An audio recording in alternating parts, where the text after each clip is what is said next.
Money. We all use it, we all interact with it, but the little pieces of paper, what does it all mean?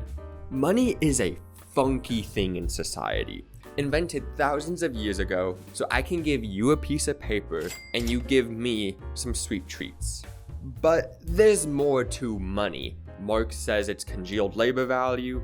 Basically, you do work and now you get this to represent your work. Or George Simmel, who says it's embodied social relations. Basically, this money represents you in society and you can then use it to represent you in society. And that is weird. That is unique. And why does money look like that? Have you ever thought about that? Why does money look like that? Money is designed for one reason, and that one reason is legitimacy. The reason why money has different people on it, with the Korean won, we see this. In Japan, we see currency looking like this. In the US, well, hopefully y'all know what the US currency looks like, but here it is. And the euro looks like this. Why do they have these designs? What's the purpose of these designs? Well, there's two perspectives. The first one, which is believed to be what the US does, is we take these designs to teach our citizens about its own history. It's a way of myth-making and a way of forming nationalism. So let's say you're an illiterate person from the 1800s, I know I was, and you're handing around these paper currencies and you're just like, hey, who's that on here? Who's this random dude on here? And what's this building? You're asking those questions. You're engaging with this. And when you learn the answer, oh, that's George Washington. Oh, that's the White House. You're now building these ideas about the US and its past, its history. And it's the way of teaching the country about our own country. Now, this is the pedagogical view, theorized by HELLEINER. Probably mispronounced that name. But that's not the only view they had. There's the flip side.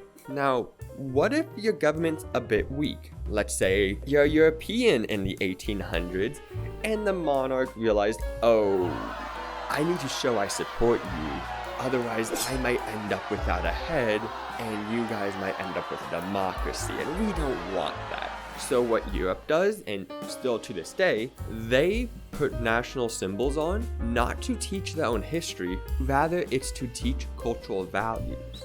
So if the value is popular of, let's say something like human rights, and your currency reflects that, your people are more likely to see the government as supporting that, and that gives you legitimacy. Now, is legitimacy important? No.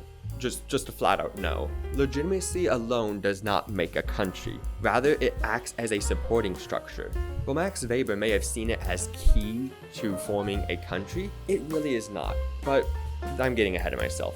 What is legitimacy? Legitimacy is how people come to have faith in a government. So there's three forms of legitimacy. The first one is legal rational, basically meaning, yeah, that makes sense, you're in charge. So if someone's the best at doing something and they're put into a leadership position, you're like, yeah, that makes sense, that's good. The second option is traditional. So that means, hey, this is the way we've always done it. So yeah, you're in charge now because this is the way we always done it. We can see this with the recent election. No matter what side you're on, that is the way we do it. And that is how we got the president. That ends up taking the traditional view. And then the final view is charismatic. If someone's just really popular and people really like them, it makes sense that they're going to be well supported and in charge. And currency kind of takes a mix of all of them. It has the legal rational side where it's like, yeah, you don't really want to barter, you want to have something to represent it. It takes the traditional side because we usually do this in our society, so it makes sense we're going to keep doing it. And it has the charismatic. Those pictures, this fucking tree is kind of cool. And I kind of like this fucking tree. And I'm going to support that tree.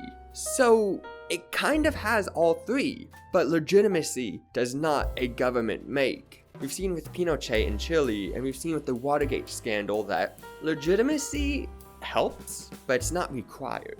There's no crisis of legitimacy during Watergate, and Pinochet did rule a country, so there's more to it than just legitimacy. But legitimacy is the part that we get to directly interact with, and it allows us to internalize beliefs. If we don't internalize a belief, it's harder to support a government, and it's more unruly and easier to change.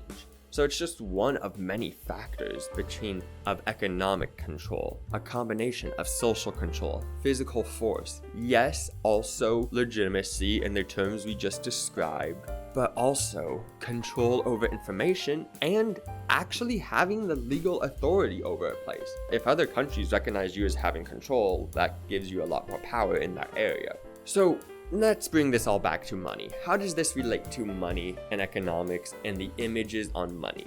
Well, money is changing right now. We've seen the rise of cryptocurrencies, which honestly look to me more like unregulated gambling, but besides the point. We've seen that rising and that trying to build its own form of legitimacy. We've also seen a shift away from these paper images, these funky trees. I was in Korea. No one takes these funky trees. Rather, they take cards. Everywhere likes to take cards, and that is interesting. Because that changes the game. That changes what's going on.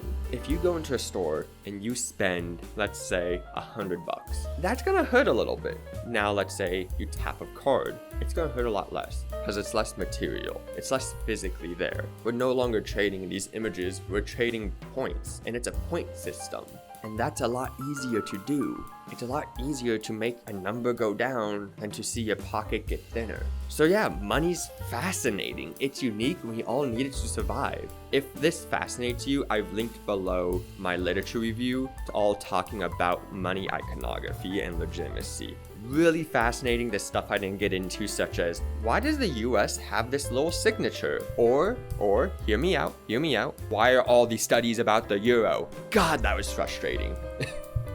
But yeah, if this sounds interesting to you, read the literature review, and hey, hope to catch y'all next time. United forever in friendship and labor, our mighty republics will ever